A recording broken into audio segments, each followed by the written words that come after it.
Bu gecə vaxtı əllərimizi sənin dərgahına qaldırmışıq. Allahım, əllərimizi naümid qaytarma ya Rabbi. Allahım, amin deyən dilləri lal etmə.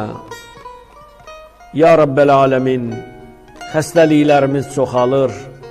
Bu xəstəliklərimizi, günahlarımızın kəffarəsi et ya Rabbəl aləmin.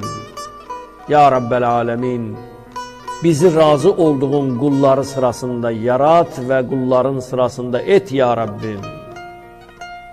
Bizi özündən başqasına möhtac etmə ya Rabbim. Bizim gücümüz çata bilmədiyimiz bir şeyi bizim boynumuza yükləmə və çiynimizə o ağırlığı qoyma ya Rabbəl aləmin. Əllərimiz səmaya, könüllərimiz duayadır ya Rabbəl aləmin.